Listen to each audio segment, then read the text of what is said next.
there's been a real normalization of assisted suicide. Will be pushing people down a path of their life is not worth anything anymore. Let's encourage them to end their life. There's going to be an obligation to introduce this in, for example, nursing homes and care homes. The bill is introducing as the possibility of a private company outside of the NHS doing it. That's pretty dystopian, that we're going to generate an old people killing industry. Perhaps instead of rushing people to die, we should be trying to make the end of their lives better. A diagnosis is not the end of your life. I know, having had a discussion with several MPs over the past few months, some of them have very clear out from the beginning, I'm against this. Others are taking other people's opinions into account. Okay, and assalamu alaikum everyone, and welcome back to the Vote of No Confidence podcast. I'm here today with our fantastic guest, Dr. Naomi Green from Northern Ireland, and here representing today BEMA, as well as potentially the Muslim Council of Britain, one of the Assistant Secretary Generals. So we are very, very honoured to have you on, Naomi. How are you doing today? Walaikum salam. Thank you for having me. Fantastic. And we are here today to talk about the upcoming assisted dying bill, which has become an area of hot discussion in Parliament, as well as across the country. As one of the very rare votes of conscience that parties are not whipping their MPs to fall in line, it has become a real area that is becoming hotly debated because of the moral dimensions. So, Naomi, I think it'd be great for our viewers if you could introduce this assisted dying bill. What actually is it, and what does it mean for British people and British Muslims in particular? Yeah, well, I think it's good to start with understanding what assisted dying is. So a lot of people, when they come to end of life, will get medical support in dying. So you'll get medications to ease your pain. That is not what we're talking about here. We're talking about people taking an active choice to end their life and being given medications that will end it, whether they are in a state of actively dying or not. They may have a terminal diagnosis, but they may still be relatively healthy. So the assisted dying bill is a private member's bill. So it's introduced by a backbencher called I just forgot her name, Kim Leadbeater, by Kim Leadbeater, and she has put forward this bill with a lot of support from various activists to basically allow people to decide, if they are terminally ill, to decide to end their life. Because it's a private member's bill, it doesn't have the same scrutiny as a lot of other government bills. It has already been through 2 readings, and so she has taken the bill to Parliament. It has passed. Second reading has passed, and then it went to committee stage. So 23 MPs took evidence from several witnesses. There was a lot of written evidence. BEMA contributed to the written evidence. We weren't asked to give oral evidence, and then that final bill with all the changes was published on the 28th of March. And now on the 16th of May, there's going to be a 3rd reading. So, okay, this so far has been very, very much framed as something very compassionate. We want people not to suffer. However, the reality is that there's a lot of scope for coercion. If someone is in a relationship, or, you know, whether they're married or even parents, you know, do not have a good relationship with their family, do not have good social support, do not have good pain management, for example, they could be pushed down this path. That's one of the concerns. And also, once you start to say that people's lives beyond a certain point could or even should be ended, and what we've seen is a rise in arguments. Even the Times newspaper, you know, mainstream papers have talked about economic arguments and how, you know, we've seen the benefits bill for the elderly over the past number of years really grow. We've seen a lot of debate about PIP, the disability payments. So this is all happening in the same space, and people are saying, you know, what makes sense, rather than prolong people's lives, to let them end it. A lot of the language is about compassion and concern. Nobody wants to see anybody suffer. Almost encouraging euthanasia. We're encouraging people who have long-term disabilities, chronic pain, or have a terminal diagnosis, which you cannot say someone's going to live for 6 months or 12 months. It's only a guess. The official criteria is 6 months, but you know, that you're starting to go down a path which says, although it's starting with this very noble, people should have the choice at the end of life, potentially will be pushing people down a path of their life is not worth anything anymore. Let's encourage them to end their life so we don't have to support them, whether that's coercion from family or from state because they don't want to support people, because that's what we've seen happen in other countries. Yeah, and we'll get back to the other countries, but I think you've touched on something very important here, which is that while it's true that people may be coming at this from a very understandable angle of compassion, there is also an economic dimension that is constantly brought up, which is how much money will it save this country if we do this. And even that premise could be scrutinized. But there was an interesting moment in the debate for the kind of review committee where someone asked Kim Leadbeater, what would happen, or is it likely that someone could be pressured into taking this assisted dying measure or assisted suicide measure because they were not financially, they didn't want the financial burden of being around. And she said, ultimately, it's a matter of autonomy. So all of these other dimensions may come into play, that people may want to not be a burden for their family, which is why they end up taking this, or their family may even pressure them to take this measure, which is obviously quite concerning. So you mentioned that this kind of bill or this kind of measure has become quite extreme in other countries. Could you talk to us about what are potential dangers of this assisted dying bill? Yeah, I think so. It's available in several European countries. I think Digitas, everyone knows about Switzerland, also in some other European countries. But I think one of the most concerning countries is Canada, where they have MAID, which is their form of assisted dying. It's been basically rolled out for people with psychological illness. So you could have depression. There's a case of quite a well-known case where someone asked for a disability ramp, and the assessor suggested assisted dying because of their disability. So there's a lot of concern in terms of how assessors are approaching people and saying, well, what's the point in your life? Why don't you just, take MAID instead of, asking for, reasonable adjustments to your house? Or, there's also been other cases of people who have lost their sort of social assistance benefits and have then went down the road of MAID because they can't afford to live.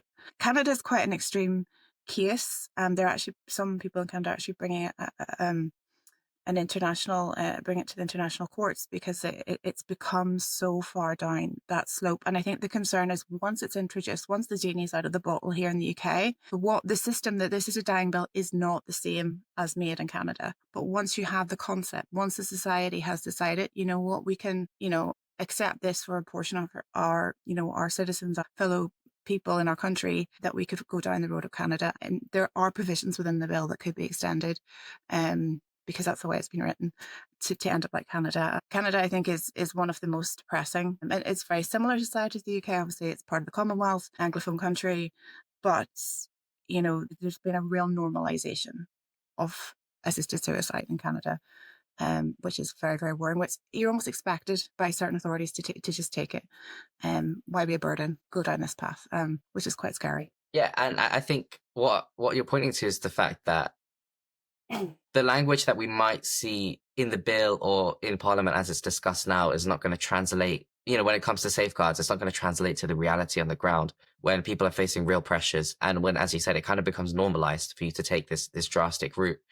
Um, what are some of the concerns that people in Britain may have right now? For example, we've seen discussions that something like anorexia can become irreversible, or anorexia can become terminal to the point that someone could take this assisted dying measure to escape it. And there's also this notion that, for example, depression, if it occurs as a result of a terminal or chronic illness, can also become a cause for someone to say, "Hey, I want to take my life."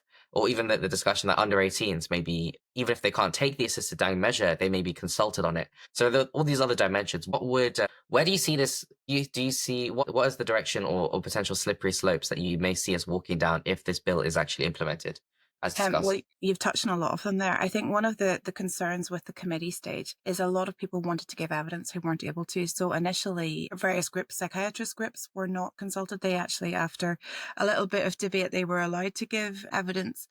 There were a lot of disability rights groups who were not consulted, geriatrics or elderly care, and abuse charities, domestic abuse charities, were not consulted. So I think there was already a lot of those people had given written evidence, so there was still considered. But I think in terms of the oral evidence, it was quite concerning that some of the top issues were not considered. So psychiatric health, elderly care, and domestic abuse in all its forms. That's not just between married couples, but also can be parent, child, and different things. If elderly abuse is very real in our society, unfortunately. So I think those are all areas that were kind of a black hole in terms of concern. So we're talking about coercion, and there seems to be real. One of the arguments was currently people are dropping out of treatments, or not attending appointments because of abuse. So someone is got cancer diagnosis, for example, and their spouse encourages them not to get treatment so that they will die because they want out of this relationship. That is the reality that happens. But an argument was that this would be now regularized if we introduce this bill, which doesn't make any sense, because yes, that can still happen, but this will actually just give another option. So where a spouse or a parent or, whoever can be encouraged then to take their life. And I think just having that conversation, so there's going to be an obligation to introduce this in, for example, nursing homes and care homes. So you're going to have the conversation. So people who may not have considered it, if someone in authority comes to you and says, well, there's also this option, it's suddenly, that seems like an answer. Or, you're encouraging people to go down this route. And again, it's not just, you might say, well, I'm never going to take it. It doesn't matter to me, and they don't believe what I believe, or they don't agree with me, and it's all right for them. But once you introduce this into a society, you normalize this in society. It's a slightly different thing, but my background is in medical genetics, and I specialized in the constitutional cytogenetics, which basically is your trisomy. So your Down syndrome, Edwards syndrome, Patot syndrome, those are birth defects that children are born with. And abortion was illegal in Northern Ireland when I worked in there. But as a UK genetics lab, we would do, every so often there'd be inspections, and there'd be people going to different labs across the UK to look at the different departments. And everyone from Birmingham, Manchester, when they came to our lab, were shocked at the size of my department, because in our department we had a lot of children born with Down syndrome. In England, because abortion has been legal since the 1960s, most of those children are screened out before birth. So there's a much lower incidence of babies being diagnosed with Down syndrome after birth, and because they're diagnosed pre-birth, and then a lot of people don't continue with pregnancy. So there's a cultural difference, although it's all the UK, there's a cultural difference in how Down syndrome is viewed in England compared to Northern Ireland, a different part of the UK. So that's a small example of how a law can change an attitude to disability. And when an abortion was introduced just very, very recently in Northern Ireland, disability campaigners, it wasn't religious groups, it was actually disability campaigners who were at the forefront of a lot of the debates, because they were like, please don't screen us out, please don't screen us out. Let's not introduce abortion, late-term abortion for disabilities and things like that, because this is a very real concern. But this is a different debate. Assisted dying is a different debate to abortion. But if we normalize this, and this is what the disability campaigners are telling us now, they're saying, if you normalize this, people are going to they're already looking at us differently. Why were you born? Why did your parent not abort you? That this is something that disabled people, particularly, and people who have, lifelong conditions they were born with, if they're already facing these attitudes now in 2025, because people think, well, you're a burden on our society. And you just have to look at the PIP debate and people who really don't value people who are disabled. And now there's going to be another clause in there to say, well, why don't you just kill yourself? I mean, it's but that is a real fear. I met with a group called Not Dead Yet last week. Fantastic group. If you go online, they have a website, and you can actually see testimonies of, disabled people who are really, really concerned about what this means for society. So yeah, it might not be something that you will choose, but this decision going through will impact our society, will impact the UK as a whole. If it's introduced, this bill covers England and Wales. If it's introduced, it will come to Northern Ireland. There's already a bill going through Scotland. It'll make it more likely it will go through in Scotland. So, we have different jurisdictions within the UK, but ultimately what happens in Westminster does really direct policy across the UK. So it has implications on us all. I mean, that's really interesting what you've raised, both in terms of how policy can influence society's attitudes to certain groups of people. And we've seen other instances of that arise, but also the fact that disability campaigners are at the forefront of challenging this bill, potentially even more so than kind of religious groups. I think a lot of the conversation has been on the societal impact or the societal level, but perhaps many people who are currently affected by this bill are thinking on the individual level. And for them, especially for those from like a non-religious background who maybe don't see an intrinsic value to life in the same way, they might be thinking, okay, listen, I know I'm going to die. I have this terminal illness, and this bill would allow me to end my suffering prematurely, when otherwise I know I'm going to suffer and die anyway. So for me as an individual voter, me as kind of an elderly person or someone who may get ill, why should I be opposed to this bill when it would only serve to reduce my suffering? Would you have anything to say to that person? I think that's really good. And it's quite interesting that in this space, I've been in this space for over a year now, and there's a lot of people of no faith who are also campaigning against that. So it's kind of a stereotype, well, it's just Muslims, but there's evangelical Christians, there's Catholics, there's people of no faith, and obviously disability campaigners there's in this space. But I think, that is a common argument. My concern is that the debate around this has created a real fear of death. People don't want to suffer. People don't want to die. People don't want to talk about death. I think within the Muslim community, we have, I suppose, less of a taboo around death. When your friend dies, my friend had a terminal illness, we did her soul, we said goodbye to her in a very, very personal way. The average person in the UK does not do that. Death is something that the body is taken away, and particularly in England, where you could have, here in Northern Ireland, we still do it quite quickly, but in England, where you could have like 10 days, like 2 weeks before you bury your loved one. I mean, there's even a detachment in the funeral from death. So it's something that's alienated, and people don't, nowadays, maybe they don't have their elderly loved one at home. They don't have death happening at home. It's happening in a care home. It's happening far away. So I think there's a lot of fear around death. And this discussion has actually probably increased people's fear, because there's this concept that you have to suffer when you die, that pain is going to be inevitable. What we need is an investment in good palliative care to ensure that people are not suffering, that people have comfortable deaths and a good death. You can have a good death without, assisted dying. The natural process of death and and I think that's again a societal shift that has happened in the UK, which is very sad. And I don't have the answer on how to fix that, but certainly good palliative care, good hospice care, and investment in that would really go a long way to alleviating the fear that people have. But I do think the debate, it's almost made it, people feel it's inevitable that I'm going to suffer and die slowly and painfully if I don't have this option. And I think that's sad. And I think a lot of palliative care doctors I work with several, are really challenging that, because they have lived, they see this every day with their patients, that you do not have to have a bad death just because it's not assisted dying. Natural death can be peaceful and can be a good death. So I think there's definitely a conversation that we should be having as a society around death and dying. I'm not saying that everyone's going to start doing that kind of whistle themselves for their loved ones or anything in wider society, but I definitely think it would be better if we could channel our energies into investing in good palliative care, more information about what death and dying is actually like. Yeah, I think it's a really important point that perhaps instead of rushing people to die, we should be trying to make the end of their lives better. And you're saying that actually there are so many misconceptions around what end of life looks like for someone who is terminally ill, and what palliative care actually looks like. That even as things are now, that things might not be as bad as you expect, and you might not need to rush to essentially kill yourself to avoid that. I have a question about terminal illness.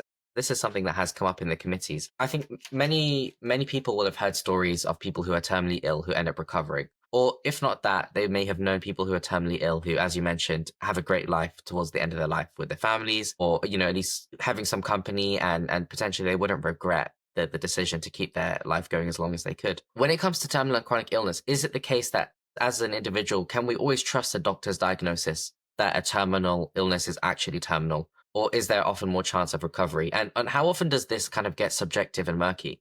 Because the issue of anorexia was debated, for example, that anorexia can become terminal. And another MP challenged him and said, actually, I don't believe that. That doesn't make sense. So as a layperson who's not an expert in the medical field, what can we make of chronic illness? And is it something that people may be diagnosed too early and they may be given this option while it's still reversible? Well, I'm not a medical doctor. But I do have a background in medical genetics, but I'm not a medical doctor. So it's just to clarify my future Yeah, remarks. of course, of course. I know that, but for the viewers, yeah. Yeah. So palliative care, nobody can actually determine the time of death. We don't know that. Doctors, I don't want to say don't trust the doctors. Doctors give their best estimate based on the information they know. And it's very unusual now that people say, oh, you'll have 6 months or you'll have 12 months. These are just guesstimates based on the information that they have. Just to give the example of my friend Trudy was a convert. She got cancer, and then she was in remission, and then she relapsed and she got cancer again. It was terminal when they discovered it. So she had secondaries all through her lungs. She was told she'd probably have only a couple of months left. She lived for a year and a half. And that was a year and a half that she had with her children. Her children were very young. Her daughter was only 6 when she passed. If she had taken that choice when she got that diagnosis, her daughter would have had been 4, and she would have lost those years with her mother. This is, there's this time when Trudy died. She was on in a respite care. The last text she said was, it was beautiful. You know, Allah's creation is beautiful. She was in a respite care in a day away in the mountains, and she lost consciousness and passed a couple of hours later. But those hours give everyone who loved her a chance to come and say goodbye. And that's just one example where, you know, she was loved. And she showed love, and those couple of months that she had give her the opportunity to plan her funeral. We had her, because as a revert, it's very difficult. Sometimes your family are not Muslim, and we had her funeral planned. We were able to do it in a way that accommodated her non-Muslim family, but also, you know, give her her rights as a Muslim. So that time that she had was precious, and she used it so wisely. She was in a lot of pain. She was often in a lot of pain. But she was like, tell everybody about my journey. She was very outspoken about the process of dying, death, and cancer, and what it can do to the body, and the challenges. That was something that she spoke about a lot. She wrote for Islam Online, and you can find more about her on there. So I think a lot of this is about demystifying that process. A decision, a diagnosis is not the end of your life. It's a very dark time you go through. I mean, she went through a lot of emotion, but she had a life after diagnosis. She had amazing memories that she left with her friends, with her children, with her parents, that she wouldn't have had if she just said, right, that's me diagnosed, that's me done. And alhamdulillah, you know, she was a witness right up until her death, and even in her funeral was a very powerful witness to those around her of love and her life and her faith, which was sustained her through that. So, I mean, that's just one example, a very personal example, but it just shows that a diagnosis is not the be all and end all. And I think the trouble when we just everything to facts and figures and numbers, we lose the humanity in that, and we lose the fact that people can still have a life, and people can still, you know, write things and make arrangements and take that time to do positive things, which I think is really lost when we're just like, okay, diagnosis, like let's go down this kind of route, like a factory process. And I think that's, you know, you're taking that away from people by pushing this instead. Yeah, it's a really, I think many people would have an anecdotal experience of something like that. I know for myself, an auntie of mine, my best friend's mum, who actually, I lived with them for a while when I had nowhere to stay in London. She got diagnosed. I think she was given about 6 months to live, cancer all over her body, but she ended up being a fighter and somehow managed to outlive the diagnosis by a decent degree of time. But two things I noticed in that last period. One is that time that was spent post diagnosis between death, it was definitely different. There were obviously a lot of hard moments, but there were a lot of beautiful moments as well. I think for her personal spirituality and connection to God, obviously it was a time that she felt that she was in many ways closer, because she was, as you said, embracing death in potentially quite a healthy way. But also the family were kind of brought together around this issue, and they all connected. They had lots of cherished moments. But also, I realized that, you know, pushing someone to make a decision when they're going through that trauma of a diagnosis, they might not necessarily be thinking straight, or they might not necessarily, you know how to make that decision well. It's not a time when, even if potentially someone might assess you to be fit to make that decision, you don't know what's ahead of you. You've just been hit with this heavy news. You're still dealing with it, and you'll be dealing with it for months. It's not necessarily very straightforward in that sense. I do think that, as you said, people need to potentially approach death in a healthy way.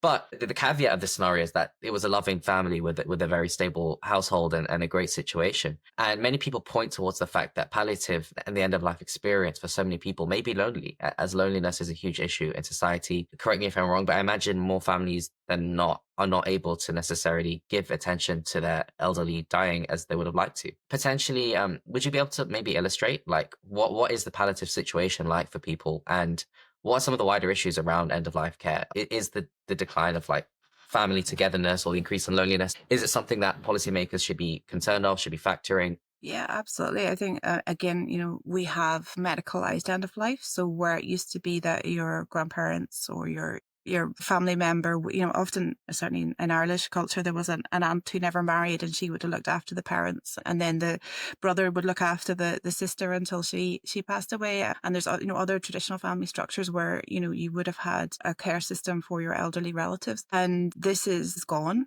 for a lot of people. That that's not there. And I have an elderly relative who was very ill last year, and I went every day to see her in the ward.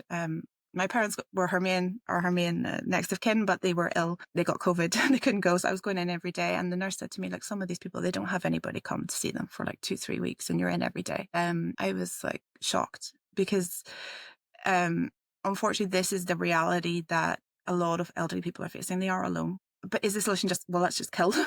Right? It seems a very extreme way to do it. But yes, the society is not looking after its elderly the way it should. There's also, people are living longer. People have more complex health conditions.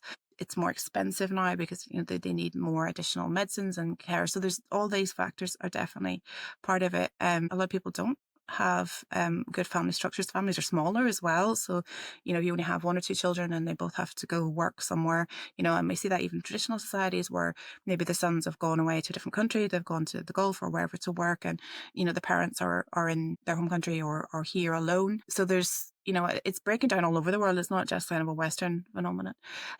So that is concerning, and definitely is feeding into this conversation. But again, a lot of palliative care, there is definitely a lack of investment in palliative care. A lot of palliative care is self-funded or funded by charities, and minority ethnic people in the UK are less likely to have access to good palliative care. So there's also an ethnic division. There's also a class division. Obviously, if you have lots of money, you can afford to pay for your private carers to come in. You can afford that private nursing home. If you don't have that funding, you're in a state nursing home, which maybe has less, kind of one-on-one care, lower staff numbers, less quality, accommodation, things like that. So there's also a lot of people who are sort of stuck in hospital because they don't have anywhere else to go. So they're in hospital instead of in care settings. All this does contribute. But to me, the answer to that is, as a society, we need to invest in good palliative care. We need to invest in our care. We need to invest in our carers. Because another debate around the PIP payments is, obviously, if you're looking after someone who's disabled, you get a carers allowance, which is very, very low.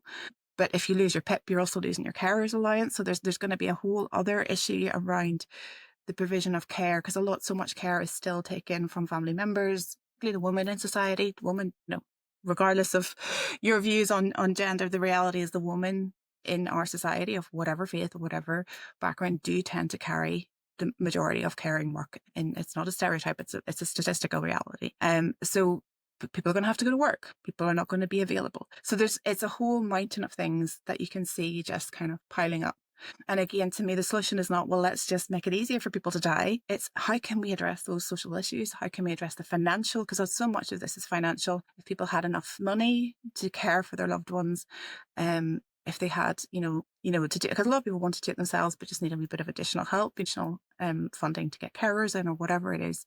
If this was more available, more accessible, I think there would also be less of a demand, but that's also part of the coercion. So we're saying, of all this, people might not be actively saying to someone, oh, you need to go take this option. But if you are in that position, your life is the coercion, because you've no one to care for you and your situation is coercing you into this choice. So it's not really autonomy and free choice, because maybe if you had a good setting, if you had people around you, your family around you, you wouldn't want to go down this route. So coercion isn't always just someone telling you in your ear that you need to take this choice. It can also be your living situation and the lack of investment in the things that would make your life and the end of your life good. Yeah, I think that's really profound, and it brings me to kind of a point of debate in the Islamic tradition, which is when suicide is discussed, people often or there's a hadith or a saying of the Prophet, peace be upon him, which refers to the fact that the pen is lifted on someone who's lost their sanity, and that extends into discussion around the fact that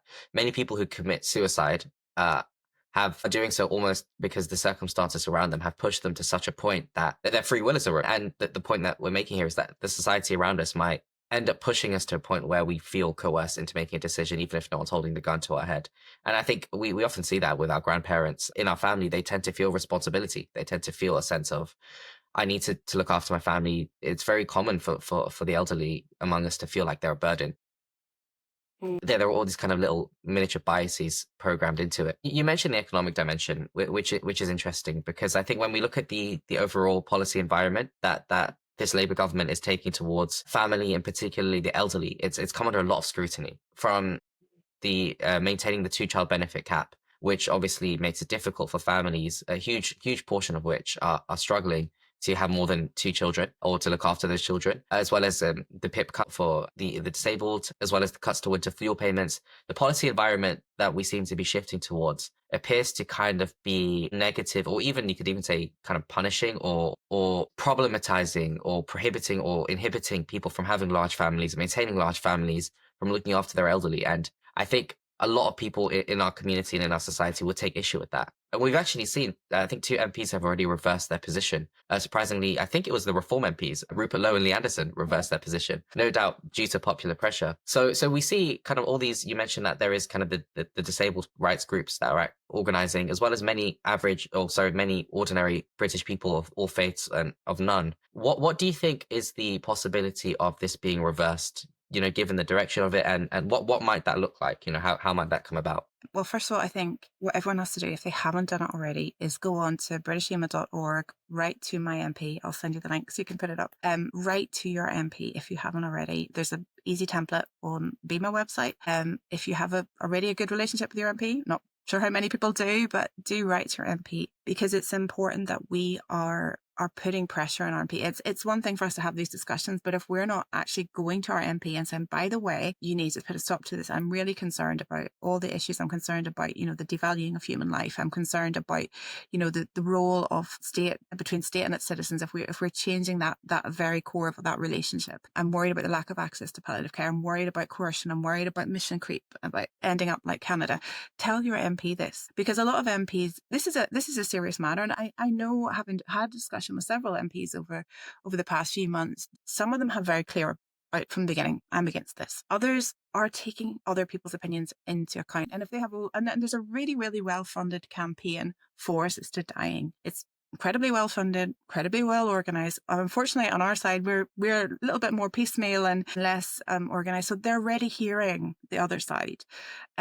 So we need to make sure that we're putting our case forward. Whether your concerns are religious, whether your concerns are practical, whether your concerns are societal, whatever they are. And, we haven't got into the Islamic reasoning behind it, but I think, we don't have to. Maybe a lot of people understand the Islamic position, and, I'm not a theologian, but there's a lot of issues beyond just religion. There's also lots of practical issues that we need to be concerned about. Write to your MP, tell them. I think there are a number of people who were on the fence with the second reading, and they voted for it with the belief that at the committee stage, there's going to be certain provisions put in place. One of the things, for example, in the second reading, they said there was going to be a judicial panel, and there's going to be kind of witnesses, and there's going to be, this kind of investigation. That's been completely watered down in the new bill. It's going to be, committee. It's going to be, people might not even meet the people that they're making decisions about. So there's little things like that have changed profoundly what they voted for the second reading to what they're going to be voting for in the third reading. And it has raised a lot of concerns. But I think the more we can do to encourage people to write to their MP, to think about the risks and what they could potentially be implementing into British society, there is a chance. I'm not saying it's not a high chance. I mean, it's not given, but the more that we can articulate that and bring that to your MP and bring that they can maybe reconsider their position, and maybe they're already against it. There is a chance. I think it's just 2028. It's only a couple of MPs that we actually need to change their minds on this to at least postpone the bill, because even if it goes through, the best scenario is that we can strengthen the safeguards within the bill.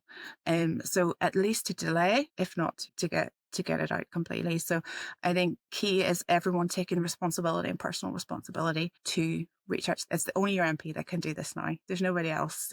Writing on the Facebook or Twitter is good for raising awareness, but if people aren't writing to their MPs, that they're not going to be changing their minds. So potentially it could change, but I mean, we'll just have to wait till the 16th of May to see how it goes. Yeah, and I think it's worth people understanding that this is a vote of conscience and it's not a conditional vote, which means that MPs are really just voting on what they believe is right or wrong. And as you said, a lot of them are really concerned about what their constituents say, because they have a duty to represent as well. So I think if there was ever an issue that we write to our MPs about, this is going to be one of them. Just to go back on that as well, I think it's also worth people considering that the bill, even if it is passed, there are talks of it being delayed until 2029 for implementation, which means that the more awareness that we create now and the more that we lobby our MPs now, even if it does get passed, it doesn't mean that it won't get reversed ahead after the next general election. So there are a lot of opportunities to overturn this, but the side that is kind of pro assisted dying is, as you said, probably a little bit more organized and has their foot in the door. But one thing we haven't touched on, and you mentioned some of the practical issues, is the perspective of doctors. But a lot of doctors, BEMA have done some studies themselves showing a lot of doctors are really against this because of the position it puts them in. Could you maybe talk about that a little bit? Yeah, so last summer we ran a survey of doctors and asked them what they thought about palliative care. These are Muslim doctors who are members of BEMA. We got, I think it was nearly 80 responses. That was a very short, because we were submitting this to the Scottish review that they were doing. So we had, quite a short window. So it was just a snapshot, but the vast majority completely opposed assisted dying, regardless of their faith belief. It was other issues. So if you've entered medicine to save lives, you do not want to medicalize, you don't want to be dragged into this kind of thing. So actually a lot of doctors, even non-Muslim doctors, have also said we don't want to be part of this. So one of the things that the bill is introducing is the possibility of a private company outside of the NHS doing it, which again leads, private companies, profits. There's a whole other debate, that you could go into there. But the majority of doctors don't want to be part of this. Already doctors have to make difficult decisions on a daily basis. As I said, when people are actively dying, doctors will give medicines to ease pain and give comfort. That is not the same thing. Easing the pain of someone who's already dying is not the same as giving someone who may be appear relatively healthy at that stage drugs specifically to end their life. And the majority of doctors do not want to be a part of that. Within the UK, there are different professions. Of course, there's GPs, there's surgeons, there's different professions, and they have their own royal colleges. The majority of royal colleges are neutral or against assisted dying. So those are people who are like professional organizations for those professions. So the majority of doctors are still opposed or at best neutral on this. So there's none who are saying like, yeah, let's do this. So doctors don't want to be part of it, as budgets should not be going towards this. But then there is this risk of some kind of private system, which, as I said, raises a whole other spectrum of issues. Yeah, I mean that's pretty dystopian that we're going Yeah. to generate an old people killing industry. Apologies if that's crude, but that's pretty terrifying. Would you be able to speak on your thoughts on the practical implementation of this? Should it come to pass? Like, is it actually going to be efficient? Is it actually going to save money? Is it actually going to make things better, or is it full of challenges? Will it save money? Look, currently our bill for geriatric care, for elderly care, disability care is high. Now, if you value human life, you'll say that that's worth it. We should be investing in those who are more vulnerable, those who are sick in our society. That should be part of what an empathetic, caring society does. Will it save money? It probably will, but that's, human life should not be based on the value or we even see it with people talking about economic inactivities. If you're not bringing value into society, they talk about with homemakers, women who stay home, they're economically inactive without realizing the value. There's other ways in which people bring value to society by being human, by existing, not just about being, economically beneficial, So I think it's really dangerous when we start bringing people down to economic and down to numbers. Alhamdulillah, Allah made us as human beings, and this is our value as human beings. But to reduce people down to numbers is really dangerous. So yeah, it probably will save money, and that if you think about people as purely economic numbers, but it will devalue our society in so many other ways. Yeah, I think your average person is not looking at this in terms of numbers. The average person Yeah, has a grandma or a but grandpa. your average person is not thinking about saving money, but I think there are definitely commentators, and you can find it out there. It's not that hard to find, who are talking about this in economic terms. And the trouble is then, okay, you might not think about it in terms of economic terms as an individual, but policymakers, people who are making budgets, which impact all of us. If you think, well, we need to cut the benefits bill, we'll cut it here and here. This is going to have impacts on other people who don't want to die, who don't want to go down this path. But again, you're increasing that societal coercion through lack of investment, and lack of financial investment in palliative care, in quality of life, disability care, carers, and that ripples out into society. If you're not investing in carers, and you've already got someone who's looking after their elderly mother and their children, and suddenly, the carers allowance is gone, well, suddenly they have to go get a job in Tesco's as well and look after the children and look after, so you're creating burdens within families. So, there's a wider ripple effect that could be from introducing this policy. It's not directly, but it can change attitudes of people who are making decisions at that policy level. Yeah, and it's a really important point you said is that disconnect between what the commentators are looking at and what people are potentially connected to on the ground. And commentators and policymakers may feel a responsibility to solve these economic problems. The challenges that arise from having an aging population, the challenges that arise from having, budget constraints, nationally, locally. But I do think that if we are as individuals policy advocates, which in many ways every individual is, we should be promoting potentially, the moral dimension that you've mentioned here, which is that life matters more than money, and it's something that we should be kind of firm and resolute on, and potentially saying that, listen, potentially rather than running away from the issue, we try to tackle some of these things at their root cause. We advocate for policies which are maybe more pro-family, policies which strengthen families that make the decision to look after their own, which would potentially take some of the burden off. Correct me if I'm wrong. Off the NHS. Should we? I'm Should okay. we? I'm okay for now. Still, if you want to do a few more, but yeah. Okay, I'll be honest. I've kind of exhausted my questions on If you did. this. Do you have any more points that you'd like to get across to the audience? Yeah, I think just what you said there about family is absolutely right. As a society, we're simultaneously talking about this aging population, but then we're also implementing policies to say, well, why like the two child cap. People are giving off about supporting families, but also complaining that we're having a declining population. And even if you see people with large families, there's a lot of negativity around that as well. And it's like, oh, why do they have such big families that they can't take care of them? The same love of children, even people, why are your children being so loud? Why, people don't want children in public spaces. So I think there is a decline in, and you really notice it when you go to a society that's more family friendly, and people are like, oh, children, and they're giving your children sweets, and you go, where we as a society have moved away from family, and I think that's sad. I don't think anything, nothing is set in stone. Like, societies evolve and change all the time. So societies that are currently very family friendly could go down the same route. And the UK can become more family friendly if the right people are elected, and if people are advocate for this.